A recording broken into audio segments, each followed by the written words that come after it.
সেনাবাহিনী ক্ষমতা নেওয়ারও কোনো ইচ্ছা বা এ ধরনের কোনো রকম কোনো আমাদের মধ্যে এ ধরনের কোনো আলোচনা হয়নি। অফিসার্স অ্যাড্রেস, দেখুন সেনাবাহিনী প্রধান যে কোনো সময় বা সময়ে সময়ে অফিসার জেসিও এনসিও সৈনিকের সাথে কথা বলে থাকেন, দিক নির্দেশনা দিয়ে থাকেন। এটি তারই একটি ধারাবাহিকতা মাত্র। এখানে আমরা কোনো সাংবাদিককেও ডাকিনি, তিনি জাতির উদ্দেশ্যেও কোনো ভাষণ দেননি বা আইএসপিআরও সরকারিভাবে কোনো বিবৃতি দেয়নি। সো আপনারা যেটা গণমাধ্যমে বা সোশ্যাল মিডিয়াতে দেখছেন, এইটার সঠিকতা বা বস্তুনিষ্ঠতা নিয়ে যথেষ্ট বিবেচনার দাবি রাখে। তো সে বিষয়ে আপনারা ভালোই বুঝতে পারছেন। আর আপনার যে বাকি বিষয়গুলো, সেগুলোর বিষয়ে আমি আগের মতোই বলবো যে জাতীয় নিরাপত্তা বিঘ্নিত হয় এমন কোনো বিষয়ে সেনাবাহিনী সম্পৃক্ত হবে না। আর পাহাড়ি যে একটি দলের কথা বলেছেন, এটা আপনারাই জানেন, এটি একটি আত্মস্বীকৃত টেরোরিস্ট দল যারা সংঘাতপূর্ণ কাজ করে থাকে। সো তাদেরকে নির্বাচনে যুক্ত করা সমীচীন নয় বলে আমরা মনে করি। দেখুন, নির্বাচন নিয়ে এ বিষয়ে অনেক আলোচনা হয়েছে, এ বিষয়ে আমরা এখন আর কোনো কথা না বলি। আমরা এই বিষয়গুলো নিয়ে কোনো মুখোমুখি কোনো অবস্থান দেখছি না। আমাদের মধ্যে যথেষ্ট সৌহার্দ্যপূর্ণ পরিবেশ রয়েছে এবং আমরা একত্রে একসাথে দেশের জন্য, দেশের স্বার্থে, জনগণের জন্য কাজ করে যাচ্ছি।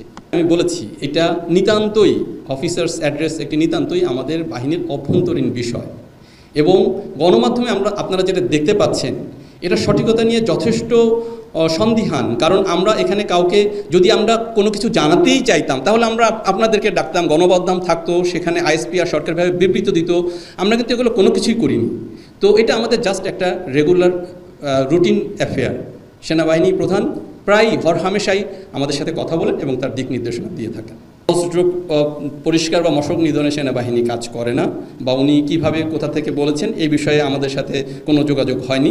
সো এই বিষয়ে আমরা কোনো তথ্য আপনাকে দিতে পারছি না। নির্বাচন নিয়ে যথেষ্ট আলোচনা সমালোচনা হয়েছে, এই বিষয়টি নিয়ে আমরা আর কোনো কথা বলতে চাচ্ছি না। আর সেনাবাহিনী ক্ষমতা নেওয়ারও কোনো ইচ্ছা বা এ ধরনের কোনো রকম কোনো আমাদের মধ্যে এ ধরনের কোনো আলোচনা হয়নি। সো এই বিষয়ে আমরা কোনো তথ্য আপনাকে দিতে পারছি না। দেশের সার্বভৌমত্ব রক্ষার জন্য বা নিরাপত্তা রক্ষার জন্য আমরা সর্বদা সেনাবাহিনী একত্রে এবং একতাবদ্ধ হয়ে কাজ করে আসছি এবং ভবিষ্যতেও আমরা দেশের জন্য, দেশের নিরাপত্তার জন্য দেশের মানুষের সাথে কাজ করে যাব। এখন আরাকান আর্মির সাথে আমাদের সরাসরি কোনো যোগাযোগ নেই। আপনারা যেটা গণমাধ্যমে দেখেছেন সেটা সঠিকতা বা বস্তুনিষ্ঠতা নিয়ে যথেষ্ট বিবেচনার দাবি রাখে। তাদের সাথে আমাদের সরাসরি কোনো যোগাযোগ নেই। কুকিচিন একটি বোম সম্প্রদায় কেন্দ্রিক প্রতিষ্ঠান বা অর্গানাইজেশন এবং আপনারা কি জানেন যে তাদের টোটাল সংখ্যা হচ্ছে 12,000 জন। তো 12,000 জন কীভাবে 30,000 ইউনিফর্মের জন্য করে? তো সোশ্যাল মিডিয়া বা যে কোনো মিডিয়াতে আপনারা যে তথ্যগুলো পান আসলে এগুলোর সঠিকতা বা এগুলোর বস্তুনিষ্ঠতা যাচাই করার যথেষ্ট সুযোগ রয়েছে।